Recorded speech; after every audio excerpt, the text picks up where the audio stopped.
This is supposed to be the big reveal. Oh man! Nice. Oh, there we go. That's my crew jacket. There we go. It's my Fantastic. because you guys always dress up. I figure I would too. Oh man, and we did. See, I like a guy that knows what he's doing. This guy knows what he's doing here, man. How you doing today, man? Good, man. I got the other one too. This is the This is the crew jacket, right? So it's reversed. Howard the Duck shooting crew. Uh-huh. And then this one. Hold on here. This is the one that Howard wears in the movie. Oh man. Yeah, I don't get a lot of occasions to wear either of these jackets, so. All right, guys, we are very proud and very happy today. We have Mr. Miles Chapin. Mr. Miles Chapin began acting at an early age and gracefully transitioned his career as he grew up successfully to escape the settled life to thrive in the world of New York real estate. He was in 1979's Hair, directed by the great Milos Forman, who he'd worked with again nearly 2 decades later with The People versus Larry Flint. And you know that's one of my personal favorites. And Man on the Moon. You know that's one of my personal favorites. Well, you told me why. I want to hear why. Oh, there we go. See, I already got you one. His other films. I mean, it's go. Jim Carrey being one of our greatest of today, being the greatest of yesteryear. I mean, you He can't still got it, man. You see something the Hedgehog? It was awesome. Working with him was awesome. I'll tell you, I've stories about that. But carry on. I want to hear more about me. There we go. See, somebody who gets what we're doing here. Thank you. His other films and television appearances include horror icon Toby Hooper's The Fun House, 1983, love that year, The Funny Farm, Murder, She Wrote, and of course, he played Carter on Howard the Duck. He's also acted in Broadway production and is an award-winning author. Thank you for being here, Mr. Miles. Hey, my pleasure. Oh, yeah. Yeah, I mean, the best wardrobe this season, I'm telling you. You guys really did your homework, too. I got to say, I'm very impressed with all this scratching around you did. It's great.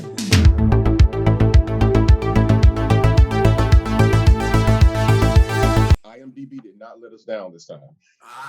Well, you know, a lot of the information that's out there is junk, and you know, I keep saying to myself, I got to go fix my Wikipedia page, but I don't care, so it doesn't matter. You know? That's what everybody says. It's like, no, but it's also that's the secret. If you know these celebrities that sort of say, "Oh, I don't like being in the public eye; it's such a drag." It's like, well, then be boring. You know, there you go. Because don't give them anything to write about. So you know. That's what I like about Miley Cyrus. She says, "I like being in the public eye. Here is my butt." There you go. I've seen that. Like you get what respect. Very honest. Your first credited role was at the age of 9 in Ladybug. That's right.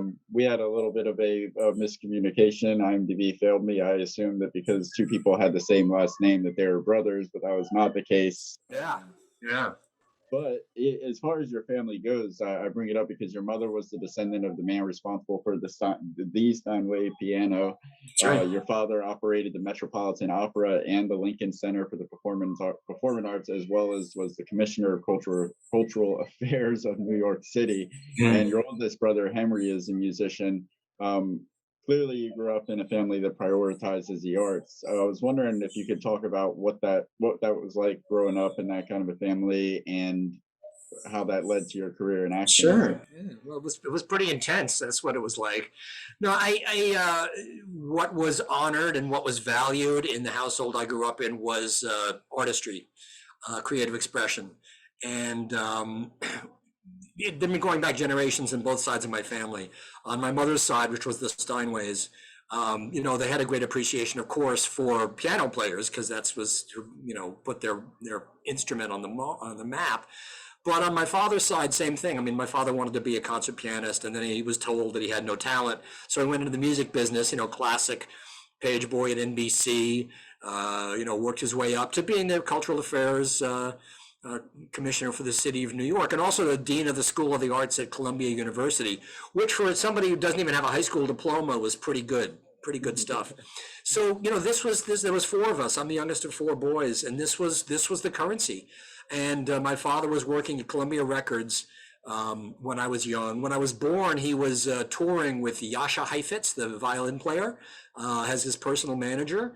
So I was around artists and great musicians my entire life. And this was what everybody wanted to be. And I kind of made the leap, from backstage to the front of stage. And it was quite something. I mean, I was a real character and I was young. I was like the funny fat kid, there's always a funny fat kid around. So, Shuffle, shuffle. So I was just thinking about that. Yeah, Shuffle, no. shuffle. Yeah, no, I have a story about that too, because I lost a lot of weight. And then because I did a movie called Bless the Beast and Children, a Stanley Kramer movie. And then I lost a bunch of weight. And then I got a phone call out of the blue from this casting director who had this role for me. He was tracking me down, couldn't find me. It's called Animal House. It's going to be great. And I said, oh yeah, you don't know what I look like anymore. So I went to the audition with my girlfriend and she ended up in the movie and I didn't. So that was that. But it was just, the bar was set pretty high in my family for achievement. And so that's, it's a blessing and a curse at the same time. Yeah, wow. I can imagine. I don't know what you're going to be, but you're going to be something. So choose it. Do it now. Do it. That's it. That's it. I mean, we're giving lessons to our kids, whether we think we're doing it or not, and just by conversation, you learn more around the dinner table, than you do anywhere else.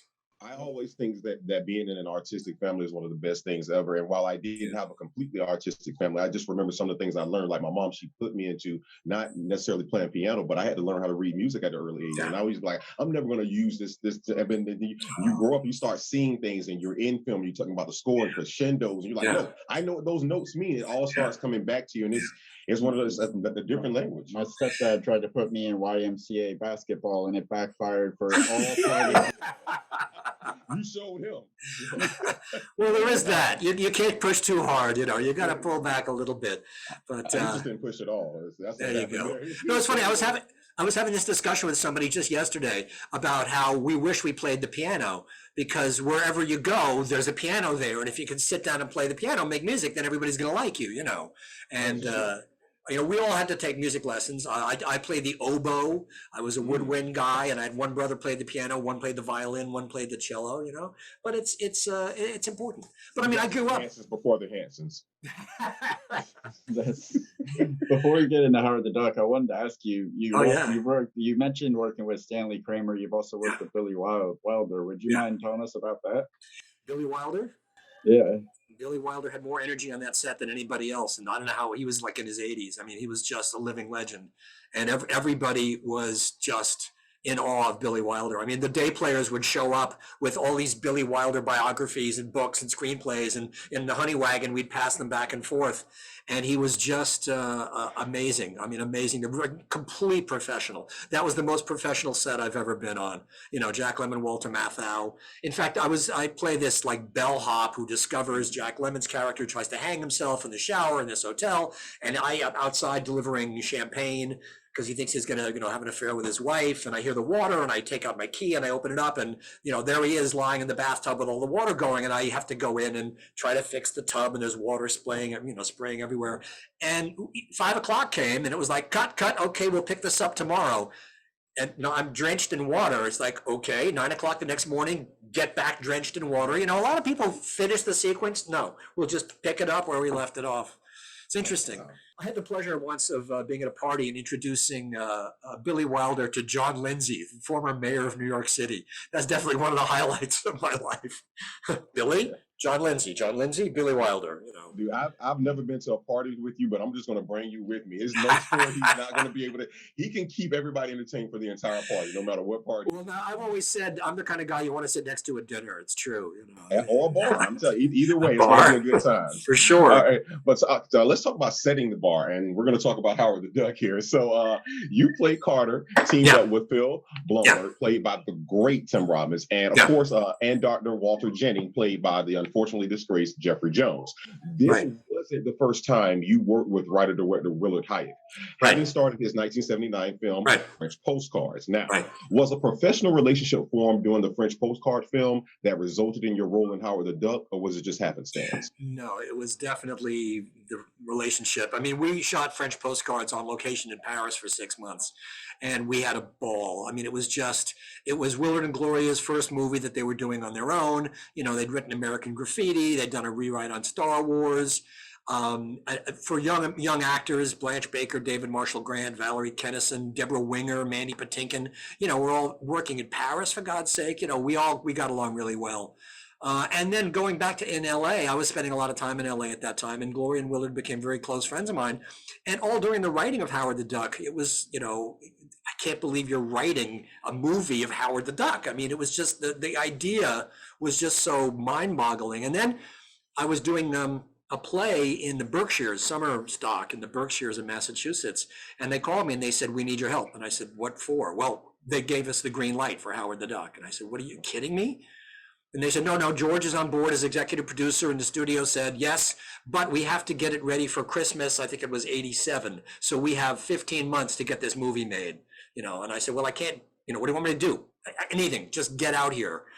First casting the duck. No, I can't. I'm not a casting person. So I finished the play, went out to San Francisco, and I had about 4 weeks of pre-production, and then I was on every single day of production of that movie.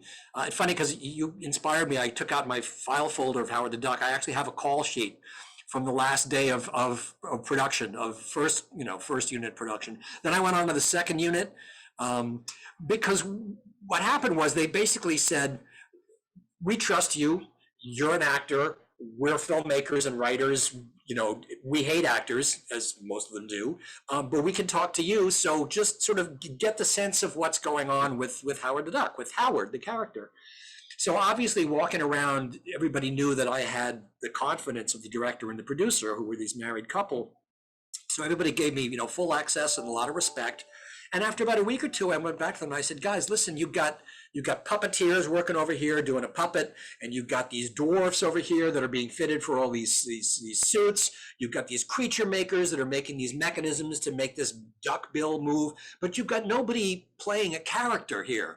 And this script he's in every scene, he's got every funny line, and there's nobody minding the store. And they said, yeah, that's a good point. And I said, so that's what you need. And they said, great, that's what you do. So that's when they said, you're the duck coach. So I said, okay, this is the first thing I want to do.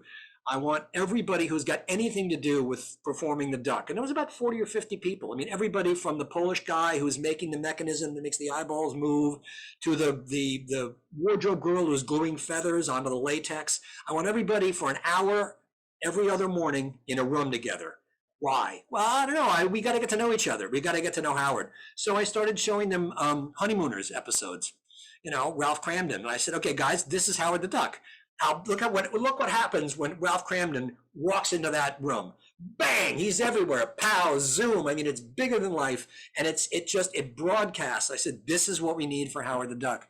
And then, of course, when we started shooting, we had tremendous technical problems because that was right at the end of the era of practical effects. In fact, while we were shooting at ILM, they were doing what I believe is the first CGI in any major picture, which was the young Sherlock Holmes, that sequence with the stained glass window, which took them like 6 months. We just talked to Freddie Brennis about all that. Yeah. Who had ILM there. Yeah, So Howard, and at the same time, they were doing Who Framed Roger Rabbit, which was a similar kind of, expanding the territory. Let's put live action in a cartoon. But with Howard the Duck, we went practical. So everything is on the set. And we had hand puppets, close-up puppets. We had dwarves in suits with radio-controlled heads. We had stunt dwarfs. I mean, it was all over the place. But it took a lot of time. So, a movie crew arrives at a set, the director and the photographer, they want to go and block out the scene, and I would go because it took like an hour or two for Ed Gale to put on the suit, right? And so I'd go and I'd sort of be Howard, and Willard would say, okay, no, so Howard comes running down this staircase and then he spins around and goes over here. And I'd say, well, that's great, except he can't run because Ed inside the suit can't see outside. He can only see out the bill when the bill is open. So, okay, I can give you quick steps. His hand's got to be on the railing. I mean, I knew the limitations. And then Ed had a little thing in his ear that the main puppeteer, Tim Rose, was operating the beak. And he was in the next room, and it was all radio control. We had a whole duck unit. We had our own slave cameras, and we had our own communication system, so that Ed was hearing the lines, and he was kind of miming while this was going on. But he was sweating inside that suit, and so the eyeballs would completely fog up, and literally he could only see out of the beak. And so we had all these fans and special chairs for him because it took like an hour or two to put the suit on and take it off. I mean, he'd take it off for lunch, take off the gloves, the boots, but basically the whole body part of it. I mean, it just practical effects. It's funny. Let me show you this. I'm gonna go into my file. Literally, this is my Howard the Duck file, and I haven't opened this in years, but I found a picture. I don't know if you can. I mean, dude, you are Howard. Can you see this picture? Yeah. That's Ed Gale's mouth inside the Howard the Duck. There's something very horrific about that. Yeah. Isn't that creepy? Very creepy. And then of course, we had to he spent a lot of downtime in that suit. So like we used to sing songs. He was a big Elvis fan. I used to tell the dirty jokes and stuff. And sometimes I'd be sitting there and all of a sudden he'd start vibrating from laughter and somebody would say, Howard, what's going on? Howard, what's going on? So. I mean, we invented the wheel. We had to invent the wheel. It's the kind of thing. It's funny because a couple of years later, it's like what Andy Serkis does. It's what he did. Because it was all like we're making it up as we go along. We just want to get the shot. We just want to get it done. But listening to your story, I think was integral, and I don't think a lot of people know this. Like, there was no soul to the duck. I mean, like you say, you have all these people working on something, but nobody is saying what's the finished product. Like, if we're going to tell this story, like you say, hey, there's one person saying we want him running this way, and you're like, in theory that's great, but practical wise, he's going to be doing a little. Exactly. You need this, you need that, and like I said, without you bringing these people together, how do they know? Well, that's it. I mean, you think of E.T., right? Where the lead character E.T., right? E.T. What did E.T. say? Photo. That was it, right? But that script was structured so well that a light bulb goes off inside the puppet and everybody starts crying, right? Yeah. See, but Howard the Duck was just the opposite. I mean, because this duck's got to get priapic, he's got to smoke cigars, it's like. So, but it was a really tough road to hoe, so. Marvel's come a long way. Well, now, I mean, this whole renaissance is amazing. I mean, Willard sent me this, the Hollywood Reporter article, a link to that, which blew my mind. I'm sure you've read that article, and Leah was saying the same thing I'm saying is that, it's a character. And so you got to, actors know characters and know how to play comedy. And we were very limited with how fast we could speak because it was the speed of that little motor, because all those motors could do is turn one way or the other way, because it's adoptive technology from model airplanes, these little things. So all the mechanisms making the eyeball move had to be reduced from a little motor the size of a matchbox doing this or that.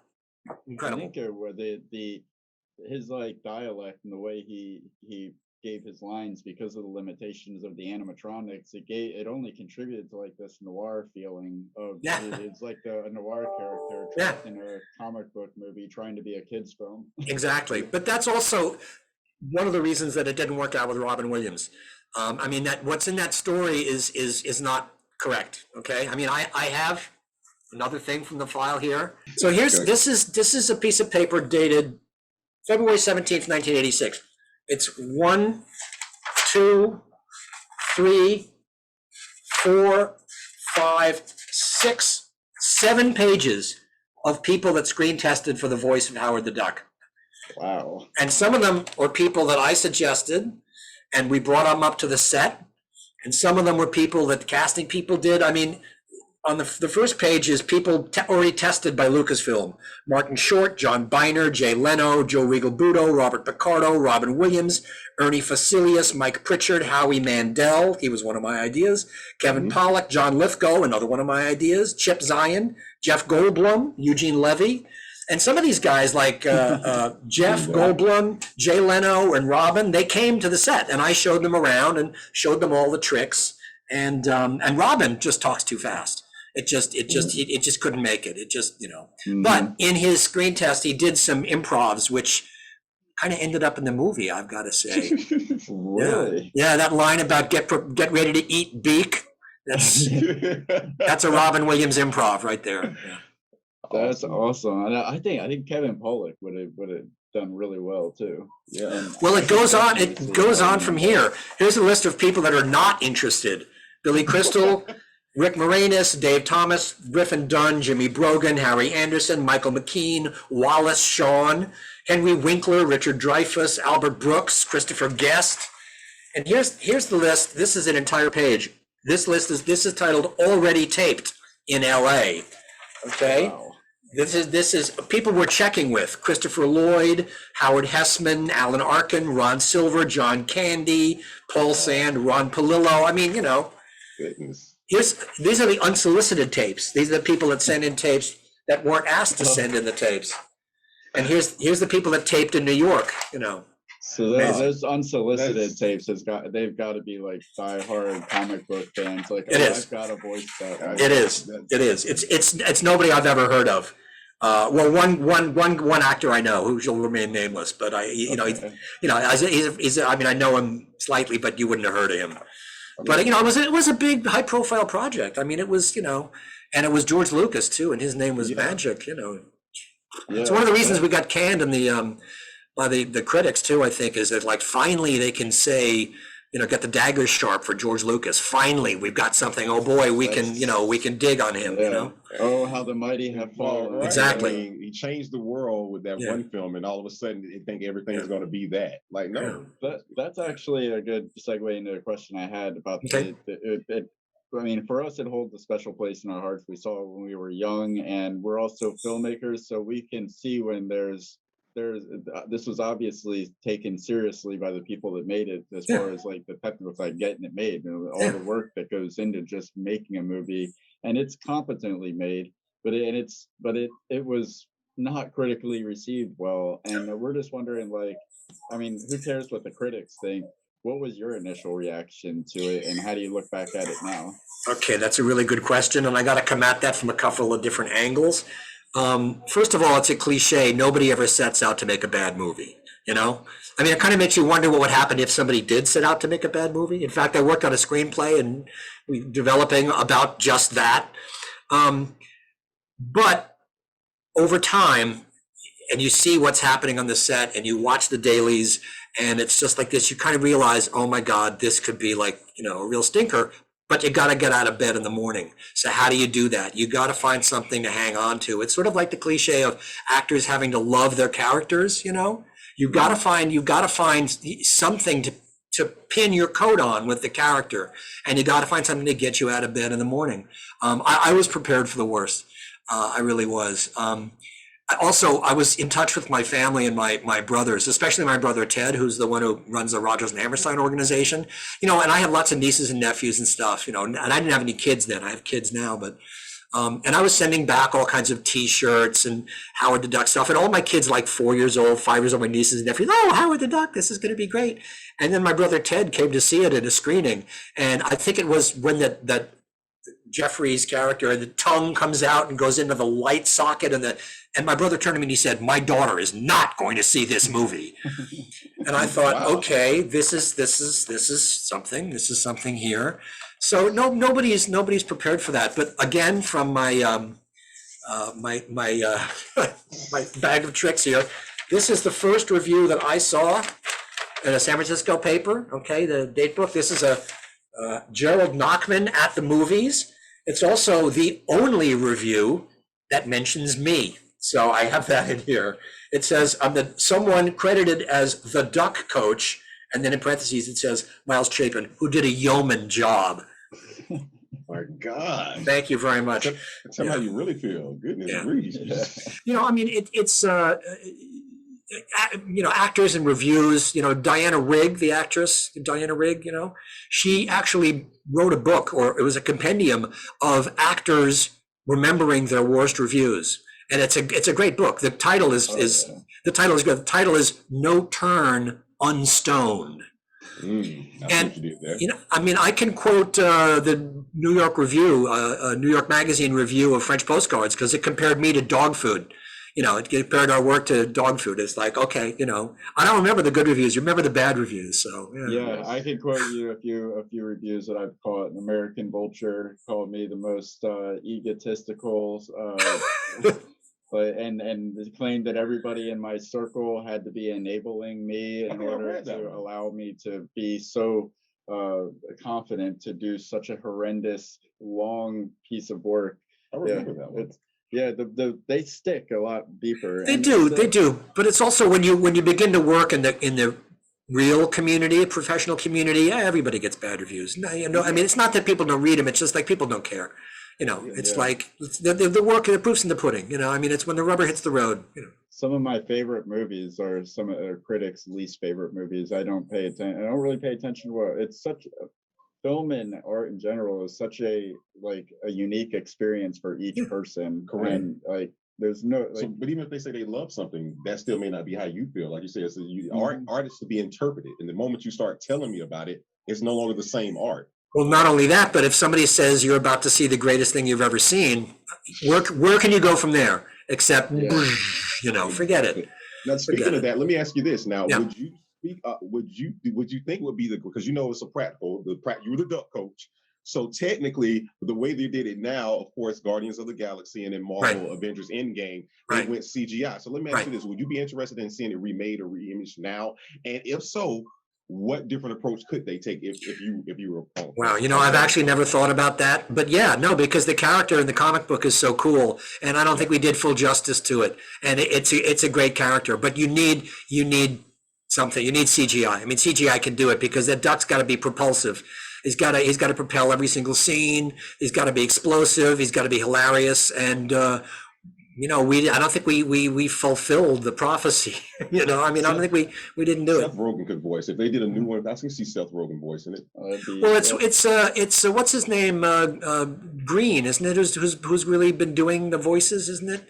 Seth Green? Seth Green, yes, Seth Green, yes. Wow. Yeah, I mean, I read that. That was in that that Hollywood Reporter article. You know, more power to him. Great. You know, call me. I'm available. I can do something. You know. There you go. You having like a that relationship with Willard. I've seen like YouTube commentators put out there that, you know, Howard the Duck was received so badly or critically that that was the reasoning for Willard Hayek's last credit as a director. Yeah. Is there any truth to that, or was there? Well, I mean, he got blamed. You know, he was the fall guy. You know, I mean, George Lucas was untouchable, so somebody's got to, you know, shovel the shit, right? Or have the shit shoveled on him, and that's Willard, you know.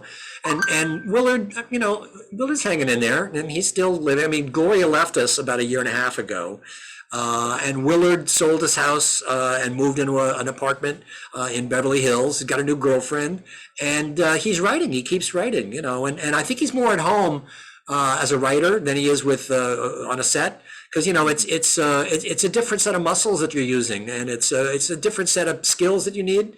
And you know, directing a film is just so many people asking you so many questions, and you got to get along with so many people. And Willard's much more quiet, and I mean, his wit is like a stiletto. I mean, it's just, you know, that's one of the reasons I love the guy. It's just, you know, he's really a pleasure to be with. I mean, we went skiing once, and we're at the top of this mountain, and we're sort of looking down. Neither him and I are very good skiers. We're looking down the slope, and we have our goggles up here, and he looked at me and he goes, "And now the Nazis are chasing us." And I said, "Yes, let's go, quick." And we put on the thing, and we're like going down. You know, it's that kind of humor, and it's just, it's too bad. It's too bad, you know. But I mean, he does a lot of uncredited rewrites and stuff too. I mean, he's you know, he's in the pantheon. But yeah.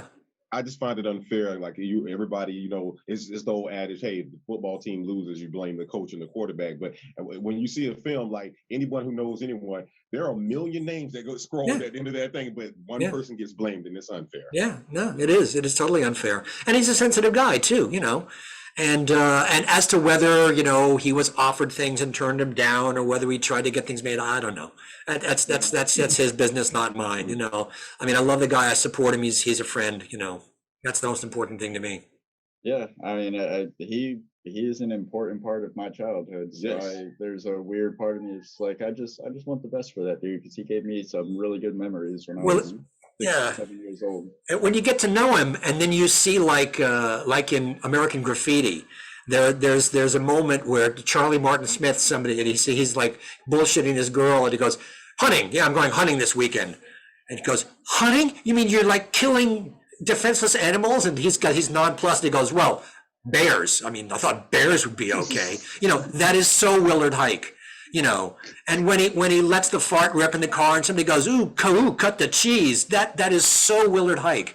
And if you know him, you see those moments. You know, but that's, you know, it's like with any writer, especially a comedy writer. You know, when you get to know the personality, it's like, well, you see them. Yeah, you could see it. You spend a lot of your time on screen in Howard the Duck with Tim Robbins, and I mean, who isn't a big fan of Tim? Like, if you have something bad to say about Tim Robbins, I question your ethics as a human I don't. being. I certainly don't. Yeah. What was it like working with him? Well, Tim is I mean, Tim's a very big talent, and I think especially on the second unit of Howard the Duck, when basically all he had to do was sit there and go, "Whoa!" flying this airplane, he was not into that. And so, if he was recalcitrant from coming out of his trailer, they'd send me in to sort of pal him up, because he'd be in there watching old movies or something, and I didn't hang with him. I mean, he's a phenomenally talented individual, and his career hadn't really broken by the time Howard the Duck was done. And I saw a dozen screen tests for people playing that role, and he was just like 100% there in that screen test, and it was just so obvious that he should play it. And I don't think that character in that movie, I mean, that was like maybe 7% of what Tim has to offer, but basically, it's Howard's movie. That's the thing, Mm-hmm. And it's funny, Tim's got a son named Miles too. Oh, Nice. there we go. Yeah. I think Susan Sarandon is the mother of young Miles, who's probably in his 30s now. But Yes. what are you going to do? That's Sharon Stone too. Let me ask you this now. It's a two-parter. Do you have a favorite memory from the production from Howard the Duck that you'd like to share? And also, is there anything else from the production that you think fans of the film would like to know? Maybe something they haven't seen online or heard or anything? Yeah. Well, those are biggies. I mean, for me, the experience of being in the Bay Area for 9 months and getting paid enough money that on the day off I had a week, I could basically, go to any restaurant I wanted and pick up the check for 6 people, and get my car fixed was just like brilliant. But it was funny because you gave me a heads up that you were going to ask this kind of question, and the one thing that I remember, and this is actually a pretty good story. I mean, I mentioned Robin Williams before, and Robin's a great guy. And this also has to do with Tim, because the fact that I'm from New York, and so is Tim Robbins, you get a certain credibility, and so is Paul Guilfoyle. Like, if you're New York actors, you know that, like, I can talk to you, okay? So Robin I met years ago when he was going to Juilliard, because one of his classmates was Mandy Patinkin, and Mandy and my brother Ted were roommates. They had an apartment together. So I mean, Mandy like came in one day and goes, "God, there's this guy in my class. He's so funny. He's just like, and he never goes to class. He just goes in the bathroom, like, riffing, and he's so funny." And then I met Robin, and it was like, holy shit, this guy's just amazing. And so when he came out, I met him at the airport or met him wherever, and it was like, I'm going to be your guide. And he goes, yeah, I kind of remember you. So we showed him around, and George loved Robin. They were great friends. So there was one night on the set where it was a really stormy night in San Francisco. And, when it gets rainy and stormy in the Bay Area, it's really rainy and stormy too. And tensions were rising high because we had the set of Beverly's apartment, her kind of loft, which was funny because Gloria and Willard had come to New York a year before, and I had taken them to dinner at a friend of mine's loft, a friend of mine who's a photographer, and they loved it. They wanted to recreate this loft. So they sent the art director up to that loft, and they took all these pictures and they sort of recreated it. So anyway, we're up in the set of this loft, and the trouble was the rain was so loud that the sound crew was picking it up. So we were losing a lot of time, and Willard was getting really hot under the collar, okay? And so, like I said before, we all the duck people had these earwigs, and we could talk to each other. I had a little microphone, I've got pictures of that too. And all of a sudden, I saw Howard, because we would shut Howard down in between takes to save the batteries. So all of a sudden I saw the face just going like this, and I'm like, what's going on? What is going on back there? And then I heard this voice, oh, Earth to Howard, like this. And it was Robin had like found his way onto the set, gone back to where the puppeteers were, and was just like playing. He had the slave camera and he was making the mouth go, and he's like talking into the mic. It's like Wizard of Oz. It's like, somebody stumbling in past the curtain and going, oh, look, I can make the smoke machine work. And I was like, not now, Robin, shut the fuck up, please.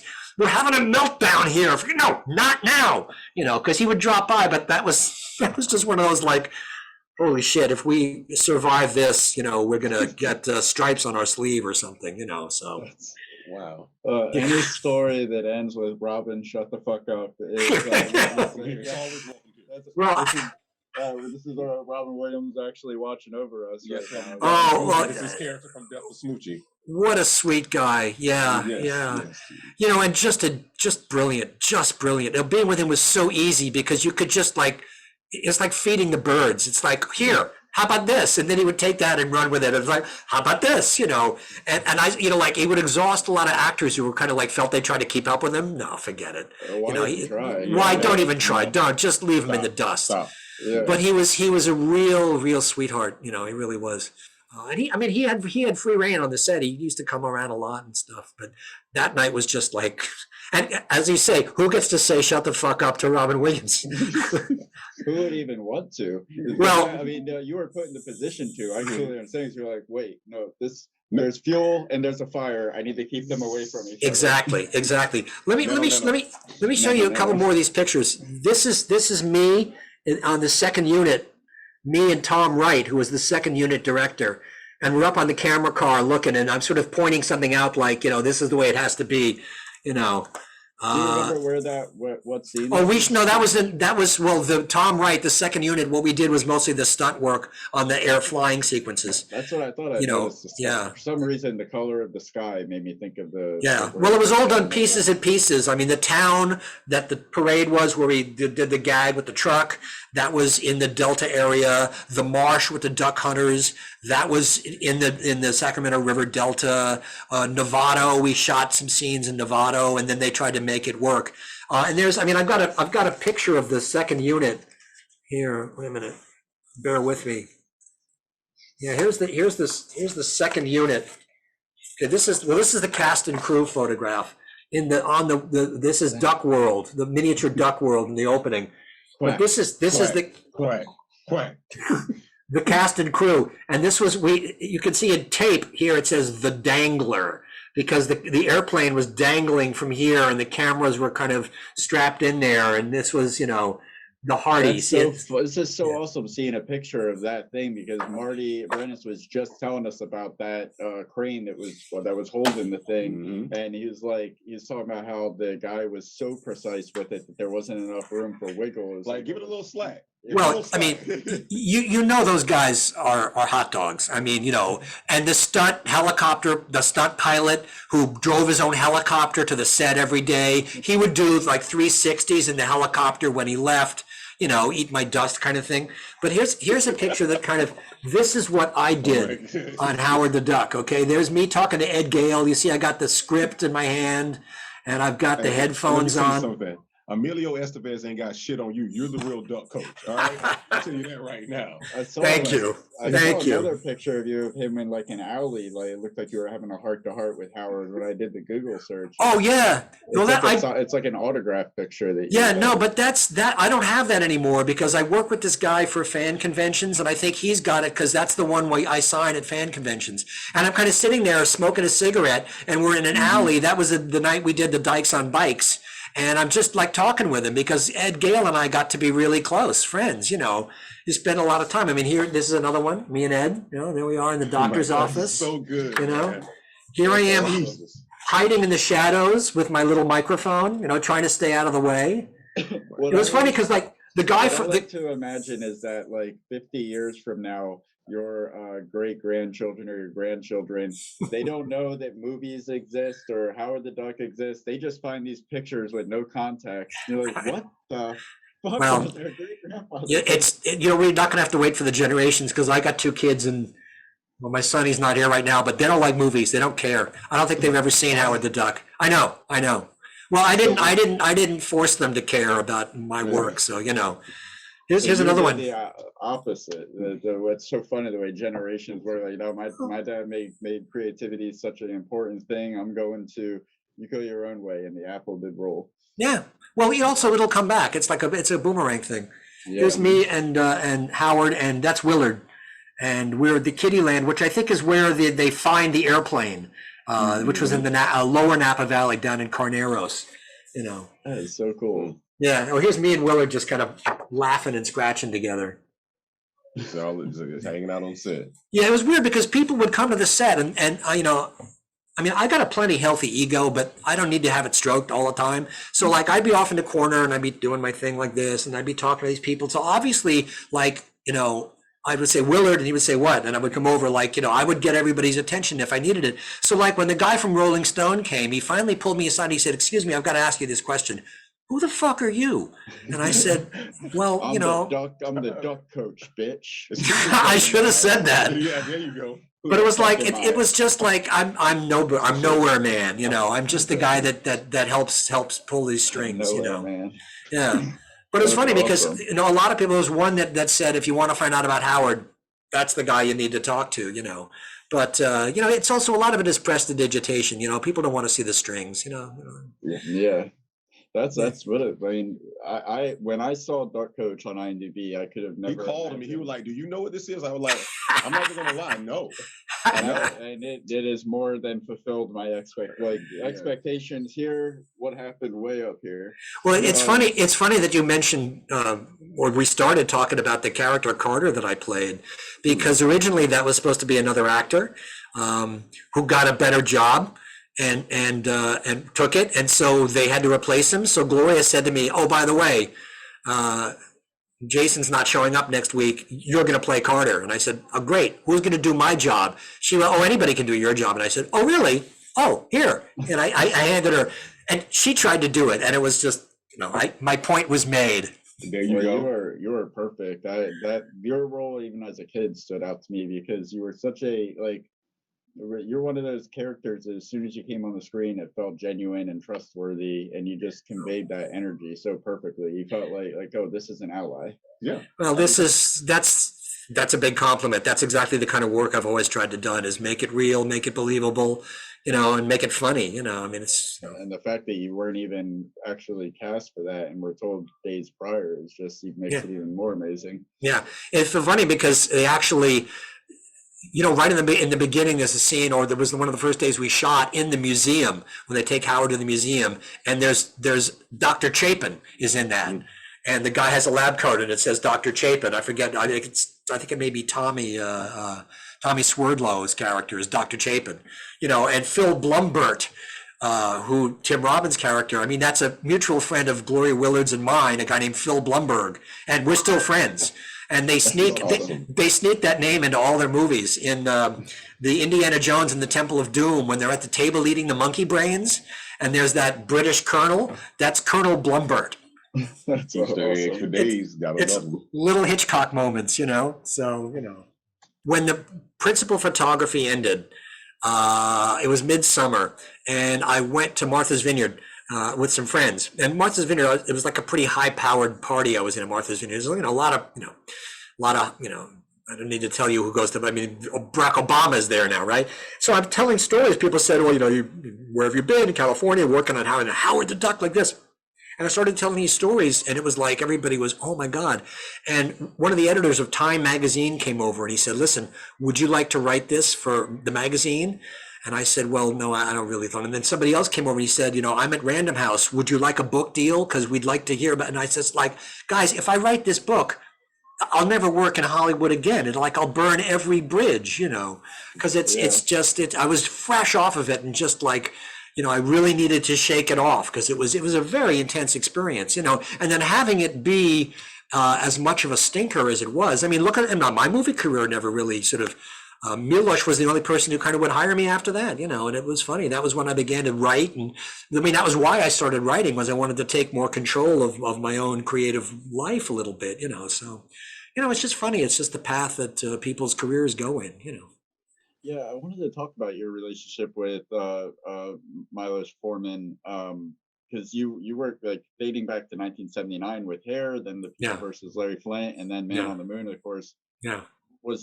Is there a particular memory about working with him you'd like to share? Milos Forman, I mean, I think anybody who's ever worked with Milos Forman has many stories to tell about Milos Forman. And Larry Karaszewski and Scott Alexander and I, we get together and we tell stories. I mean, Milos was one of the most charismatic people you would ever encounter. I had met Milos years ago in the 60s because my father was working at Lincoln Center when they started the New York Film Festival, and I used to go to the screenings. And that was where Milos Forman's American career with the Fireman's Ball, and that was how he got out of Czechoslovakia. So I had actually met him, and then through various things, screen testing for Hair, and then getting the part, and then being on the set, I finally, after a while, I said, we have met before. And he said, have we met before? And I said, that was another thing is everybody who's worked with Milos Forman does an imitation of him because he's a very distinctive way of speaking. And I said, well, actually, I'm Skylar Chapin's son, and we met at the film festival. And he looked and he goes, I did not make this connection. Oh my goodness. Yes, like this. So I think we connected. And then when we were doing French postcards in Paris, he came to judge the French Film Festival and the Paris Film Festival, and we had dinner a couple of times. And that was, the first night that Deborah Winger was in New York, because always Milos loves women. I do too, but it's always easier when you're with Milos to have a lot of women around. So Deborah Winger had just shown in. I never met her, but I put a note under her door in the hotel saying, hi, listen, would you like to have dinner with some friends tonight? So she came out to dinner with Mikhail Baryshnikov, Milos Forman, and myself, Tanya and Marina Vladi, the Vladi sisters, who were these Czech actresses that were very Nouvelle Vague in the 60s. Just one of those magical things. I'm not working on the book, but I want to write a book, sort of memoirs based on great meals that I've had. Because, I've written a lot about food for like food magazines and stuff. And that dinner is going to be one of the chapters, because it's going to be the chapter about movies and about, just these magical things. And then again, when we were shooting Howard the Duck, when we were shooting that sequence on stage where Howard comes out with the little guitar and the band is rocking and stuff, I had dinner with Milos that night because Michael Chandler, who was the editor of Howard the Duck, edited a lot of Milos's movies. So I met him out in Berkeley that night, and he was like, so what is this duck? What is going on with this duck? Like this. And then with People versus Larry Flint, I got a call from the casting director, and they said, Milos is doing a new movie and he's got a role for you and he wants to talk to you. Are you good with that? And I said, fuck yeah, of course I'm good with that. So they sent me the script, and then I had a meeting in Milos's apartment, which was like way top in Hampshire House with this gorgeous view of Central Park. And that was before there were a lot of tall buildings with gorgeous views of Central Park. And so basically we just sort of chatted for 45 minutes, and we talked about Joseph Conrad. I don't know why, just, about writers. And then he goes, oh, did you read the script? And I said, yeah, of course I read the script. What'd you think? And I said, well, it's just an amazing story. I had no idea about Larry Flint. And he goes, yes. That's why I want to make this movie. So are you in? You want to be in it? And I said, of course I want to be in it. What do you want me to play? He goes, I don't know. We'll figure that out later. And that's why I think I'm credited. My character's name is Milo or Miles or something. It's Miles. Yeah, because it's like, I'm that guy. But it was funny because Milos would say, because he's very improvisatory, and I learned that the first day I was actually in front of a camera with him, because a slight, hope this isn't too boring, actor story. He shoots with multiple cameras, right? So it was a scene where in Hair where these hippies invade this party and we're all these socialites. So one of these guys says to me, see that gentleman over there, go and ask him what he's doing here. So it's HUD, it's this Dorsey Wright, this big, huge, very intimidating and very black gentleman, right? And I go out and I'm like, hi, how you doing? Are you guys supposed to be here? And Milos was shooting like this with two cameras. So we did a take, and Milos goes, cut. And he walks over to me and he puts his arm around me. He starts walking me away. And I thought, oh, fuck, here we go. I'm in for it. He goes, you're making faces and you're doing all this stuff. And I don't get it. It's very simple. You just like walk in, talk, plot, look him in the eye, say what you're going to say, and walk away. Very, very simple. Don't act, please. Just be like this. No acting. And then I was just like, oh. This is the capper, because I was like so depressed, and he takes like 3 or 4 steps away and he stops and he turns around and he looks me in the eye and he goes, he's good, but it's too much, like this. Come on, for an actor, it's basically like, let me come up to you, let me hit you in the jaw, and then you're on the floor, but let me pick you up, dust you off, and say, and you're the only person who can be in this race, go. Yeah. And from then on, it's like a magic carpet ride with Milos Forman. So I did that one shot in Man on the Moon, and it's me and Lorne Michaels. I'm playing a network executive, and we're standing by watching, and it's all improvised. I mean, this is dead air. I mean, that's an improvised, you know, Nice. and a lot of my stuff in hair is an improvisation too. And I say, Milos, that's, I watched that on TV. I mean, I was at home watching that. No, but so Lorne Michaels, I'm playing with Lorne Michaels. And Lorne Michaels says to Milos Forman, well, what do you want me to do? And he goes, I don't know, ask Miles.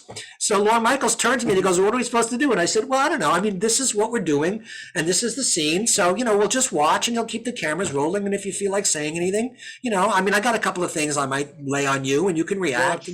Just watch me, Lauren. I'll teach you a thing or two about comedy. You can do it one night. I do it all the time.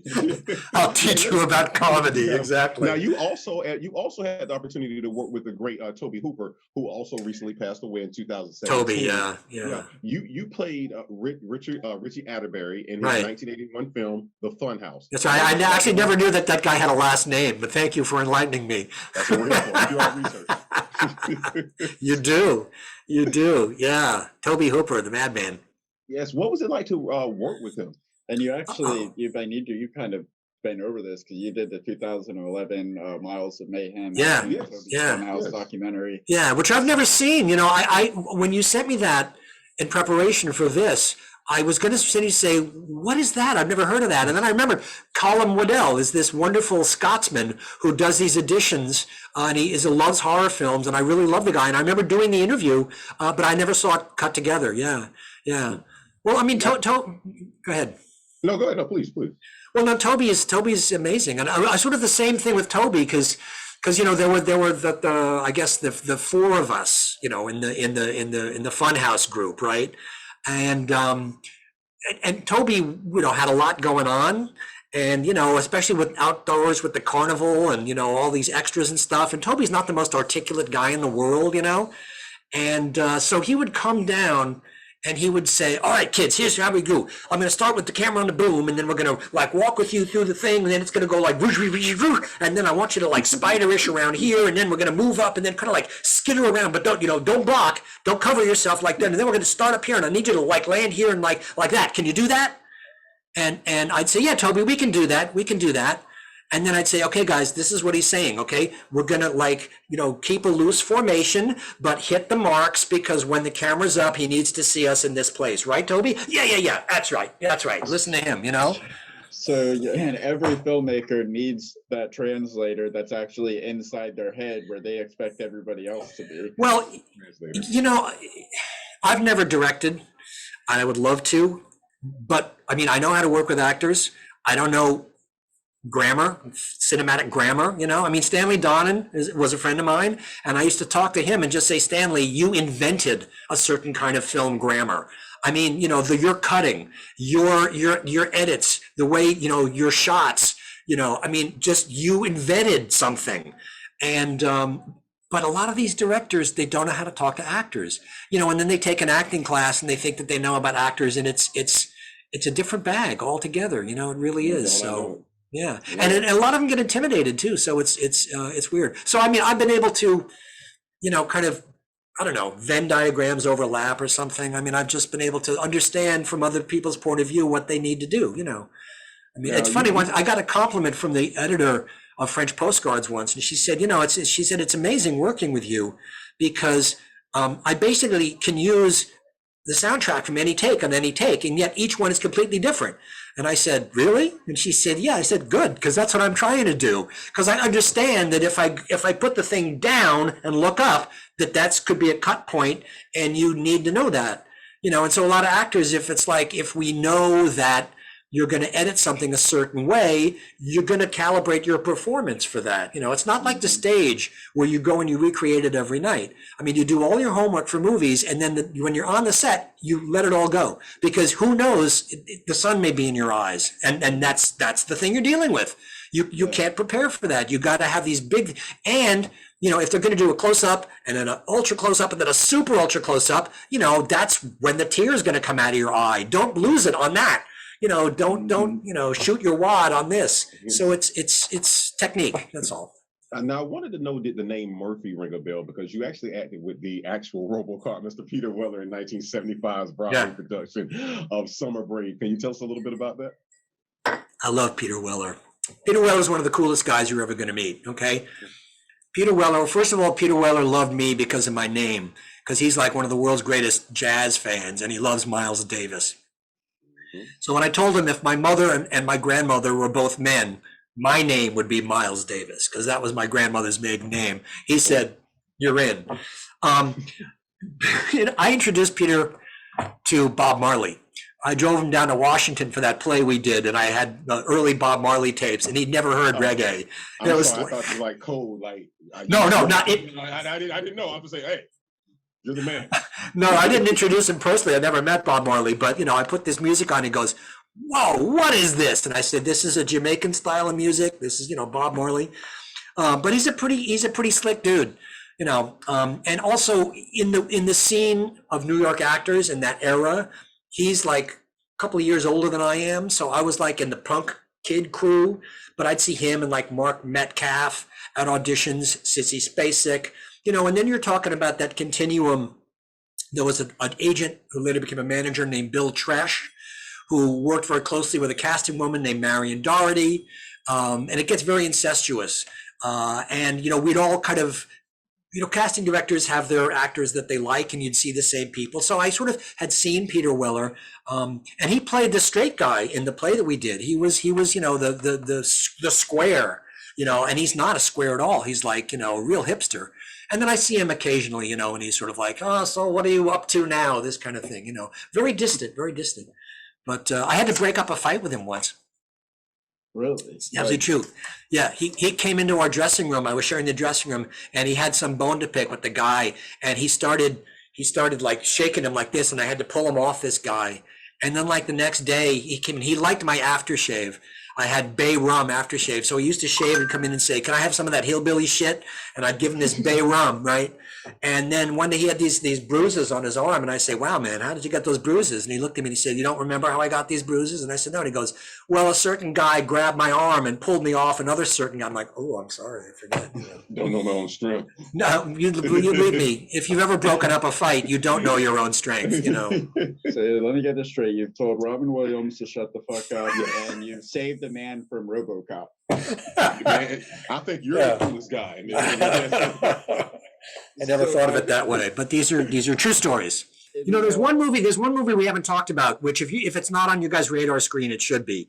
It's a movie called Get Crazy. You ever heard of that movie? No. All right. Get Crazy, because Get Crazy, the Criterion, I think it's Criterion Blu-ray edition is coming out. This is one of the most crazy movies I was ever in. Alan Arkush was the director, and I did one of these with Alan and I just signed the release for the Blu-ray edition. It's a rock and roll fantasy movie that has, oh my God, I mean, I can't even get into the cast. It's is it already out, or where can we? It's out. Trailers from Hell? Do you know that website? Yeah, website, yes. Okay, go to Trailers from Hell, and Alan does his own Trailer from Hell about Get Crazy, because it's a rock and roll fantasy movie that got dumped by the studio because the studio had to lose money. They couldn't make money. And they put it out at the end of August with the worst ad campaign in the world, and it is a really cool movie. Daniel Stern, Malcolm McDowell, John Densmore. I mean, the cast is on. Lou Reed is in it. I mean, come on. Lou Reed basically plays Bob Dylan. Malcolm McDowell plays Mick Jagger. Sparks was in it. I mean, come on. This is like, very cool movie. Like Velvet Underground, Lou Reed? Wow. See, well, like it's going to be a perfect day then. Yeah, and it's a really, really good movie. I screened it for a charity that I'm on the board of a couple of years ago. We got a print of it, and it holds up really, really well. I mean, it'll blow your mind, this movie. And if you see it, send me an email and tell me what you think about it. I will. Because it's like, it is. I mean, Alan Arkush, he did Rock and Roll High School. Mm-hmm. Yeah, so it's that sensibility. And it was just like every day was sort of like, oh my God, where are we going today? Well, who's going to be on this set today? Oh, today I'm doing a scene with Fabian and Bobby Sherman. Cool. Here we go. Oh, it's Ed Begley Jr. is going to throw me out of a helicopter. Cool. Let's go. That sounds, I'll Very definitely fun. check that out. I love movies like that are underrated, underappreciated. This is like unknown. Yeah. It's like a very special thing that you can have with it. Something to make something more appealing when the whole world is on its dick. Like, okay, I can there's room for me. In let's see. So you asked a question and I completely cut you off. I'm sorry. Did I? Yeah. Oh yeah, yeah. This is the 20th anniversary since your last film credit play in Giles 2001's Giles in 2001's Lightning Fire from the Sky. Right. So I have a three-parter question here. Looking back at your career and all the amazing people you've worked with, is there a particular memory that stays closest to your heart? Part two is what ultimately led to your decision to move on? And part three, what are you doing now? Those are loaded questions, man. Yeah, really. You know, I can't think of one particular memory. I mean, the thing is, like in the morning when I'm waking up and I'm in the shower, you know, like this morning I was thinking about Howard the Duck because we were going to talk about it. And I just have one of those memories that just all this shit comes out. And it's just like I remember meals, conversations, parties, people, arguments, you know, locations. I remember clothing that I had. I looked at these photos today for the first time. I was like, I remember that shirt. I remember I bought those pants, you know, like this. Amazing, just amazing. That's the worst thing about looking back at pictures sometimes, like, oh man, where the hell did that shirt go? Yeah, right, exactly. Well, actually, one of those that I showed you, I still have that shirt. So what was part two? Part two is part two was what ultimately led you to the decision to actually move on. Well, you know, you ever heard the expression, how are you going to keep them down on the farm once they've seen Paris? You know, I mean, when you've done some of the projects that I've worked on and you worked with some of the people I've worked with, to go in to like a meeting with a guy just out of film school who looks at the resume and goes, oh my God, look at all these people you worked with, my God, my God, my God. And then my agent will say, well, you know, they really, really, really want you in the movie, but they don't have anything for you. So will you play like desk clerk number 2 for scale plus 10?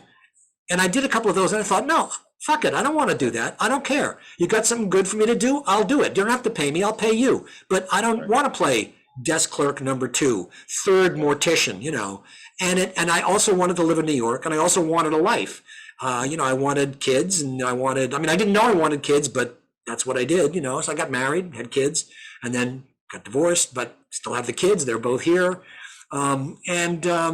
It's sort of like, it's like I never left it. It kind of left me in a way. But I still, I love performing. I also, you know, anybody who's an actor is always an actor. You always think, oh, I'm just ready, you know, ready for my close-up, Mr. DeMille, you know. I mean, I don't want to be Gloria Swanson, but I mean, come on here, you know. But it says a lot for you about how I mean, you not only gracefully transitioned from a child actor to acting as an adult, but then you also, like so many people, make the mistake of not knowing when to exit stage left. Yeah. Well, yeah. you know. And it seems like you're doing well now, and well, thank whatever you. chapter this is. Yeah. Well, there's also a lot of bullshit to that because actors will say, "Oh, I turned this down and I turned that down." I actually have never heard of an actor turning down a bona fide offer for a part in anything when they were available. Because actors act, that's what they do. Now, actors will say, "Oh, my agent sent me the script and I hated it." Yeah, that's not turning it down. That's saying, I'll take a pass on it, you know. I mean, those lists I was showing you of who did the voice for Howard the Duck, that people just passed. Christopher Guest, not interested, don't even send me the script, you know.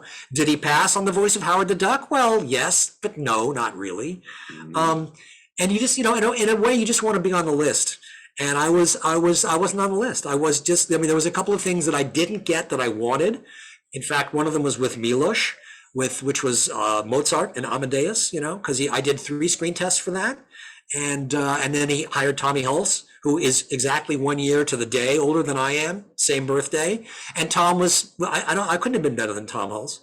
And then one time when we were shooting Larry Flint, they were setting up a shot, and Milos, he liked to smoke cigars, and I like to smoke then too. And they knew we were buddies, so they would say, okay, we're going to need 20 minutes. So Milos, you know, go into the stairwell, because we were shooting in Larry Flint's office. You go have a smoke and we'll call you when we're ready. So Milos and I were just sort of bullshitting in the stairwell. And I finally said, Milos, I got to ask you a question. Why didn't you cast me as Mozart and Amadeus? And he had the most perfect response. He had a cigar in his mouth. Without even missing a beat, he took out his cigar. He goes, because you have too much class. And I was like, oh, that's it. Thank you. Thank you. Yeah. Thank you. So you gotta have this work is guts ball. It's you gotta have your passions in gear, and you gotta be as a human being, very careful with your passions and where you put it and what you do with it, because it can end up stinging you like a scorpion.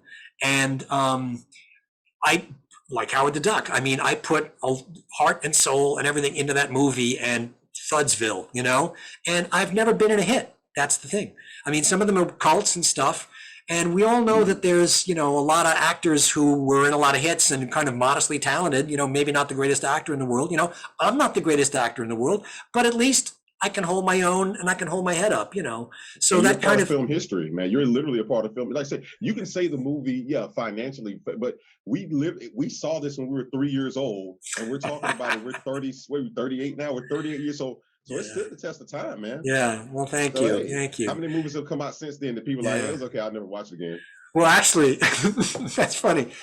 That reminds me of a story. We were having lunch once on the set of French Postcards, and one of the actors in the movie had just gotten out of acting school and was just up to here with acting school stuff, and was sort of pretentiously saying at lunch, I love doing movies because it lasts. My work will be forever.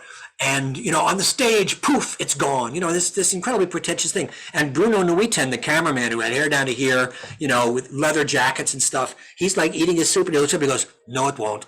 And the actor said, what do you mean where to go? So he goes, we're using Kodak 3626 film emulsion. It only lasts 2 years, unless somebody makes an inner negative and does this. This is not forever. It's not going to last, Wow. And then Willard, same lunch, like a week later, Willard had this panic attack. He said, how am I going to get the negative of this movie back to LA? And Bruno Nuiten again looks up and said, it's very easy. You put the negative in the bottom of the plane, you fly in the top of the plane. You fly together. Yeah, my brilliant. Keep it simple. Yeah. Keep it simple. Okay, so what am I doing now? I'm just making a living. I work as a real estate agent in New York City. I mean, I'm like 10 generations in New York, so I know a lot of people, and I've been doing that for like 20 years now. And the thing, like any endeavor, you're going to get out of it what you put into it. And so I started doing this work 20 years ago because the time was flexible and I could go on location, I could do this stuff. And then it's just become all consuming because, I'm a single parent, and, I've got 2 kids. Mercifully, they're both through college now. And it's been a struggle. I mean, just financially. So that's what I do. But I like it because, I took on a new challenge. And I was like, how old was I? I was like in my 40s, I guess, late 40s when I started doing that. And, you learn a new set of muscles and you learn some new skills. Also, some performance skills help with that work.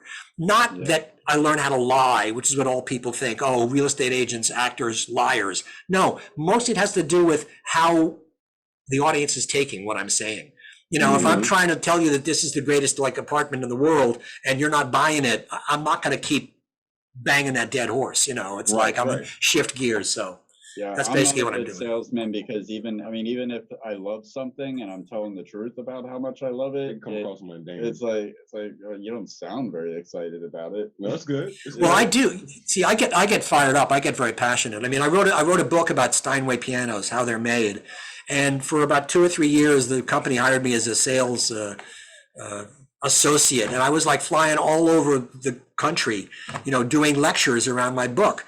And it was like, there was no sales pitch involved, but just my enthusiasm for the product and for music and stuff. And they ended up selling a lot of pianos, and that's what it takes, So that's the 88 Keys, right? Yeah, exactly. Yeah. Good book. So before want to ask if you were to be locked in a room for a year and forced to watch a single movie of your choosing on repeat. And we put it this way because we're not looking for the pretentious film critic answer, like the movie that we want to know, what movie would you be willing to watch over and over again for you a mean year that you love to that degree? A movie that I'm in? Oh no, just in any movie. Any movie? Yeah. Well, Local Hero is the movie that I watch over and over and over again, and every time I see it, I see something new in it, and I just, it's my favorite movie, and I can never get enough of it. It's so subtle. And it's so brilliant. I've never even heard of it. Local Hero? Oh, it's a Scottish film. The filmmaker's named Bill Forsyth. He did Gregory's Girl and That Sinking Feeling, and then he made a big movie with Robin Williams that was a huge flop, even bigger flop than Howard the Duck. But Local Hero, it stars Peter Riegert and Burt Lancaster and a cast of English actors who have, one or two of them have gone on to, good careers.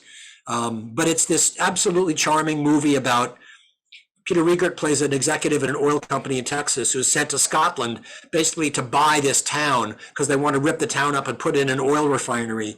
And he gets to Scotland and he just falls in love with Scotland and all those weird Scottish characters. And then there's this Russian comes. I mean, it's and Mark Knopfler from Dire Straits does the soundtrack, and it's really good. Peter Riegert's one of my favorite actors, and it's. So we've got 2 movies to check out now. Thank you. I can watch that forever.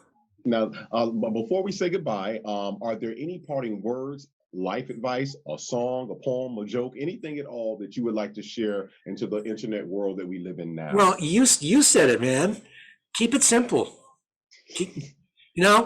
When I used to do plays, I learned this from an actor that I worked with. You take the lipstick and you write on the mirror, KISS. Keep it simple, stupid. Yes. And when we overthink things, man, we cannot do that. We get out of our element. Like, what did football players say, man? I just got into the game, slowed down, or I blacked out if I was an actor. Like, you're in that moment. Keep it simple. Keep it simple. That's it. And don't lie, because that complicates things. And my uncle Henry Steinway, he used to talk about, people would say, how come Steinway, never made guitars? And he said, because we stuck to the knitting. Stick to the knitting, Yeah. We don't make guitars, we make pianos. That's it. Congratulations on your entire career, from acting and beyond, and writing and everything. I mean, you just and the duck coaching. That's everything. The duck coaching is where it's at, man. And there's a dead end. For taking the time for us today. Really appreciate it. I mean, all the pictures that you brought out, the jacket, it was such a pleasure. It was great to be with you. I appreciate it. A lot of fun. Miles, thank you so much, man. I really appreciate you taking time. Like the stories. Listen, I will never let anybody talk bad about duck coaching for the rest of my life. You are the duck. Many people talking bad about duck coaching? No, but they won't be. Okay. Not on my watch. Thank you so much again. Be safe out there. If you need anything, let us know. We'll be talking to you soon. Okay. Cool. We'll do. Take care, guys. Thank you. Bye.